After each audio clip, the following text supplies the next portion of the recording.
Welcome to the Success Sensei podcast for anyone interested in success, happiness, and balance. We'll teach you how to be a black belt at life. And now, your host, former professional fighter, multiple world champion, entrepreneur, and investor, Robert Devane. Bowing in. This is Robert Devane, the Success Sensei, helping you to win at life one kick and punch at a time. Episode 302. There will be more boom before the bust. It's the Success Sensei podcast main event. There will be more boom before the bust. The economy right now, the global economy, our national economy, it's showing a lot of contra-indications as to what's going on. The media are obviously running with the doom and gloom stories of bust and recession and downturns and bursting bubbles. But is that the case? There's a lot of indicators showing the opposite is going on. So we should probably look at those and try to figure out for themselves. Now, keep in mind that none of us are fortune tellers. The best economic brains out there, they can't tell the future. They're great at analysing the past and being able to tell you why it worked out the way it did work out. And, you know, there's plenty of modelling for the future. But where was all of that in the last recession, in the big one, the big downturn? Where were all those minds? Where were all those brains? Where was all that modelling? And it's the simple fact that every downturn, every bursting bubble, every bear economy, it happens for different reasons and happens because of different scenarios, and they're not predictable, or at least it's very, very hard to predict.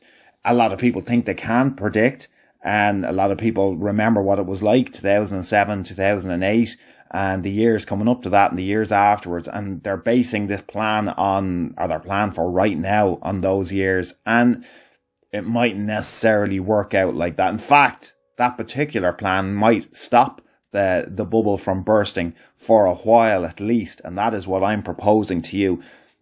Let's look at it, first of all. Let's look. And there's reasons for there being a bust, there's reasons for there being a boom, and let's have a little conversation about it, and hopefully it'll be in plain enough terms for everybody to understand. I do think it's in everybody's best interest, whether you think it's going to be a boom, whether you think it's going to be a bust. It's in your best interest to prepare yourself and your family in any way possible. There's no point in burying your head in the sand and ignoring it and just letting happen what happens. I mean, try to keep a little bit of knowledge going. Try to observe and take in your own information. Don't necessarily just take in the information that's being fed to us on a daily basis, because it is all doom and gloom. And you have to remember that the news is in the business of selling news. Negative news attracts more eyeballs than positive news. So that's what's going to be peddled all around constantly. So keep that in mind when you're looking for your information. So first of all, on a bust, well, obviously the Ukraine versus Russia war has, you know, a lot of indicators for there being a downturn for a long time. What happens if that is resolved? If that war was resolved, now how, I mean, obviously we're going to keep this as simplistic as possible and not make it complex, but if that war, if you woke up tomorrow and there was some type of peaceful resolution in place and the war was over, I'm predicting there would be an instant surge of happiness and positivity, and people would be spending again. I reckon it would absolutely cause a boom. If everything goes cashless, if there's some new regulation, there's some new laws, there's some whatever that to make things cashless, to speed up cashless, what is going to happen to the billions in the black economy? Well, it's going to have to be spent. If it's going to be trapped there and, you know, become non-existent currency, then people are going to want to spend it. So all the money that's not in the economy, or that has been earned, shall we say, not in a strictly legal sense, people are going to want to, if they're not able to transfer it into legitimate digital funding, they're going to want to spend holidays, clothes, cars, liabilities, not assets. Just spend their way out of the black economy, or try to launder as much as possible. So, which is basically going to flood the economy with way more money than is normally in it. Right, the next bust one is rising material costs. So that is obviously causing a bust, and it's very concerning, the cost of materials. But surely at this stage, there's a little bit more supply coming on stream. Surely the logistics are becoming resolved and becoming sorted at this stage. So it might not keep rising. Now, maybe you haven't noticed, but even only this week I had a conversation with somebody saying that the cost of timber had gone down, someone in the building sector, the cost of timber had gone down and dropped from where it was. And it dropped a fair percentage. It dropped like 20%, decrease in the cost. So there are signs that there's more supply coming on board. There are signs that there's a slowing in the how quickly and to what amount the material costs are rising. So that brings us nicely on to the energy costs and the energy crisis. We're coming into the winter season now. We're coming into a time that everybody knows there's going to be more of a strain on energy, and that is worrying a lot of people. And again, worry can drive the market.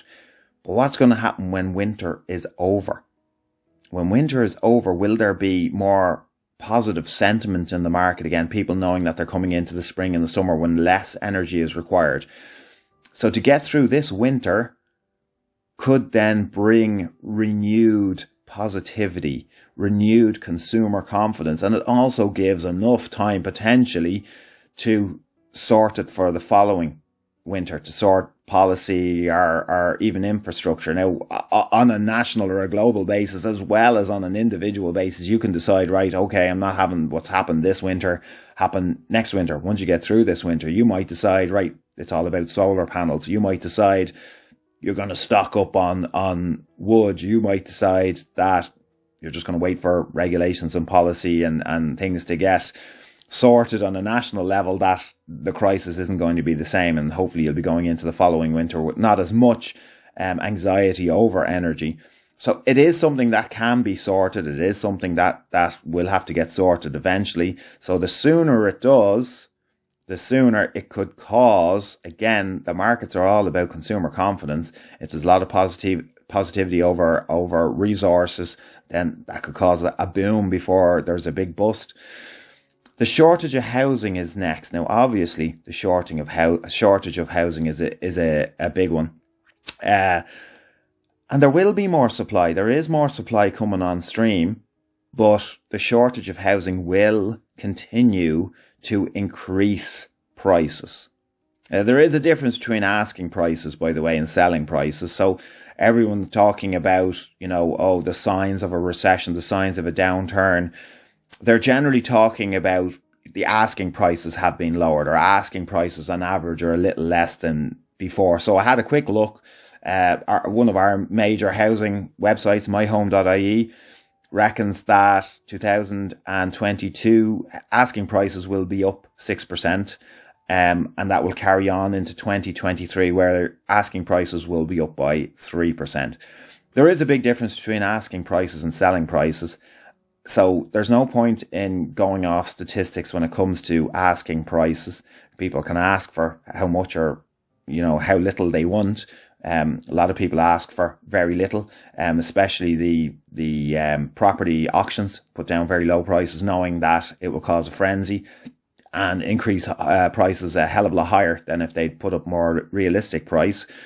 Whether that's questionable, morally questionable, or morally legal, and it's questionable, putting down a price so low that it causes like a piranha feeding frenzy and gets everyone's hopes up high and drives up the market and leaves a lot of people well, especially if they've made any type of plans based on hoping to get that purchase. There's a lot of losers in an auction. There's only one person that actually gets the property. So anyway, asking prices are totally different from selling prices, as you can imagine. And a lot of the doom and gloom stories have been based on reports that, I think specifically in the UK, that asking prices have been a little bit lower, as they normally are at this type of year. Anyway, the next, right. Bank rates increasing. And also regulations increasing. They could make things worse. They could cause a bit of a burst. Yeah, they could. Yeah, absolutely. And the bank hasn't finished putting up the rates as they're so gleefully telling us on a regular basis. They can't wait to put it up. And you know what?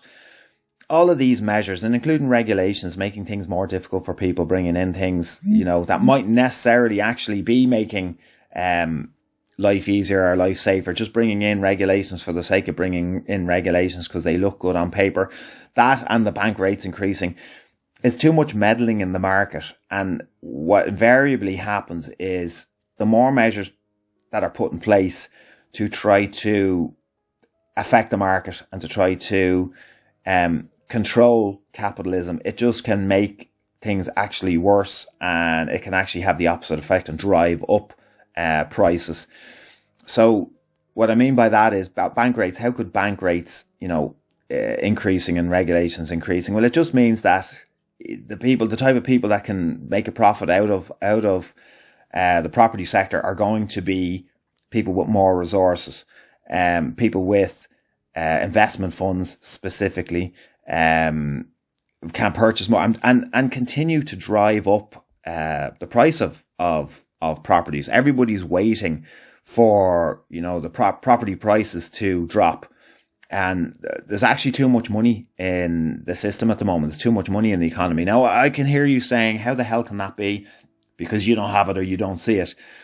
Well, the divide is going to get worse than ever. And it's not about, the people in the middle. The divide is the people on the lowest rung of the ladder versus people on the top rung of the ladder. Now, the top rung of the ladder is a hell of a lot further away than you think it is. It's not, the middle class that might be considered rich to somebody that is on the bottom rung of the ladder.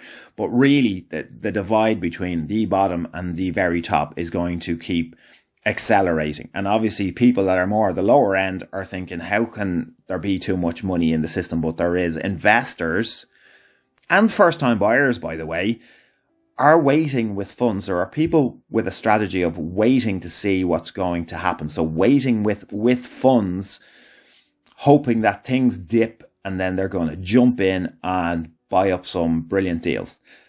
More power to them if that works for them. I wouldn't begrudge it. But my point is this: if there's that many investors and there's that many first-time buyers in waiting and there's that much funding in place, then it's too boomy for it to be a bust. There's too much money in reserves for it to be a bust.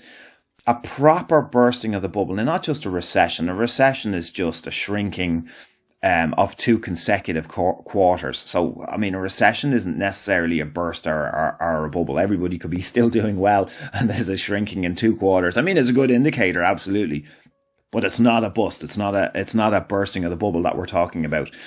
When that happened the last time, the majority of people had no funds in reserve and they couldn't borrow. So it was very much linked to credit. This one is going to be very, very different because when it does happen, the banks are a hell of a lot more, they're a hell of a lot in a better position, because of all the rules that came in after the last recession, the last great recession. So, and a lot of people haven't forgotten what it was like. A lot of people lost a lot of things, and everybody remembers it very well in this generation. It's not that far removed.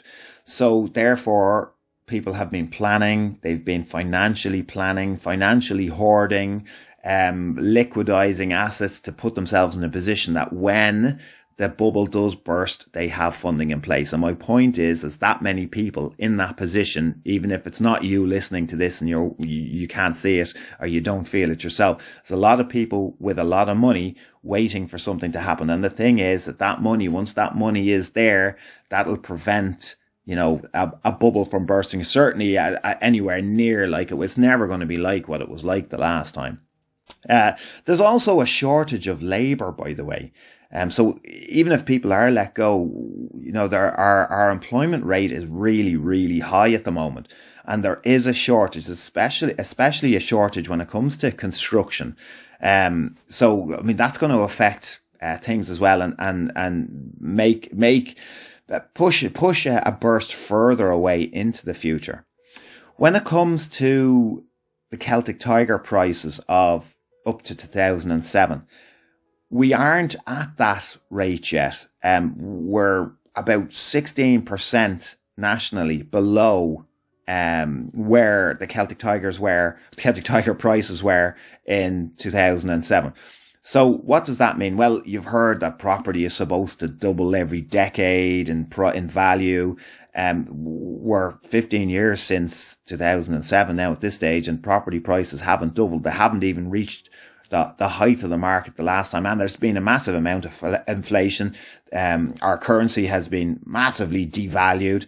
So it's not beyond the realms of possibility to think that those prices will again rise to where they were and beyond where they were in 2007. So the fact that they're still, 15% below where they were nationally on average back in 2007 shows that there is more room in the market for prices to increase. Whether I'm not hoping they do, I'm not wishing any of this one way or another. Hopefully you can position yourself that if there's a downturn, you do well. And if there's an upturn, you do well. But either way, you should be aware of the scenario. Also, I did a quick comparison of prices in different countries to see where Ireland stood. So basically, the average house price in this country at the moment is just over 300,000. It's 311,000. We'll call it 300,000. So I did a quick search and obviously I looked up what's the average cost of a home in the US of A, and it is 428,000. Yes, dollars, but I mean the exchange rate and the parity of the dollar with the euro at the moment, we'll just call it the same, right? So over 400,000, 428,000, over 400,000. So the average in Ireland is over 300. The average in the USA is over 400. The average in Canada, the average house price in Canada is over 800,000. That's over double the USA. So we're actually starting to look a bit reasonable. Now I hear you say, hang on, the populations are not the same. Ireland only has 5 million people.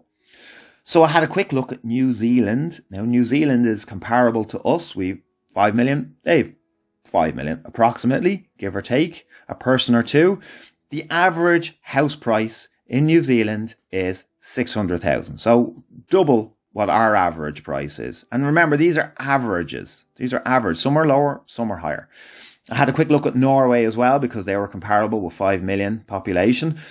They are 618,000 is the average house price. So again, over double what we're at.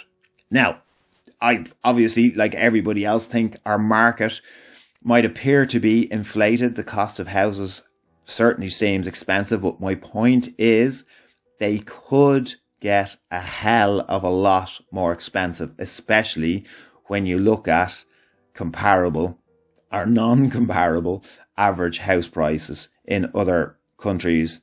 Compare other cities of a comparable nature, and you're going to see that we absolutely aren't the worst. We're paying more than most countries are when it comes to mortgages and rates, but when it comes to house prices on average, I mean, it could get a hell of a lot more expensive, especially as the population increases in this country. Also, the central bank here have increased, only recently, the week before last, the loan to income ratio has now gone up to 4 times gross income. So that's going to, again, also mean that it could potentially push up house prices. So while I'm trying to set out with all of this information, and the stats upon stats, I could have quoted stats for this and that and the other. I probably am of a more positive outlook than most, in that I do think it's going to get a little bit more boomier before it goes bust. I don't think it's gone high enough for there to be a large bust. If there's a bit of a recession, I don't think it's going to be a long and deep recession. I don't see how it could be, because it hasn't risen to the heady heights that would allow, like a roller coaster, it hasn't gone up high enough for it to come down. If there's a little come down, it'll probably be just more like a mid-cycle wobble, as opposed to an actual burst or an actual downturn. There will be, with everything that's going on, with all the money that's been injected into the economy over the last few years, with more money than I think in all the times of recorded history over a short period of time, there was more money injected. And there will still continue, and there is continuing to be financial easing measures for every household in the country, whether it's to do with the energy, whether it's to do with welfare, whether there's still a lot of measures, there's still a lot of money being spent. And there will continue to be a lot of money being spent, because a lot of people are going to make sure that their countries are, or at least appear to be, doing better. So I suppose what I'm really kind of getting at is that the UK, for example, it doesn't seem to be doing very well at the moment, due to ill-informed budgets and due to various different mismanagement skills. So whoever is running the ship to get it back on stream and to make Brexit, whether it was actually really wanted or not, to make it a success, the economy really does need to be thriving. How will the economy become thriving? Well, I would imagine it will be back to printing money and causing more of a boom before the bust. Look, have a think about all this. You don't have to be an economist. I probably should have said it at the start. I'm not an economist. You don't have to listen to anything that I'm saying. You don't have to take my word for it. But the reason why I wanted to do this episode is that it affects everybody. No matter how little money you have, it affects your future. It affects the little tiny bit of money that you have and whether you can keep it or not, and it affects your future. It's also nice to hear someone's opinion that's not an economist. And as I said, an economist is all well and fine, but they're not fortune tellers. And so many of them got it wrong in the past. So many of them will get it wrong in the future. It's important to have a look at things yourself and see where you stand, see where your confidence is at, see how your mind is fixed, because you're going to base all your future financial decisions on the information that you have on hand, your belief system. I would absolutely love to hear what you think. I would absolutely love if you like to hear episodes like this, or should I just leave the economy and money alone altogether and leave it to the great economists? Let me know what you think. Let me know if I've sparked anything in your brain. Let me know how you're feeling. It's a common conversation I'm having with pretty much everybody from every different type of business. Everybody's trying to establish, where are you at? How are you feeling? Do you think there's a downturn? Do you think there's an upturn? Well, not that many people are asking, do you think there's going to be an upturn? It's all, do you think there's going to be a downturn? And a lot of people I'm talking to, they think there is, but they're all saying that they're absolutely flat out and have enough work to last them the next couple of years. So, what does that tell you? Make sure you do your own research. And as I said, message me anytime. I'd love to hear from you. Thank you for listening. I'm Robert Devane, the Success Sensei. Life is a fight you can enjoy and win. Bowing out. This has been the Success Sensei, fighting the winning fight. So add us, subscribe, like, and comment. Keep those hands up and keep moving forward.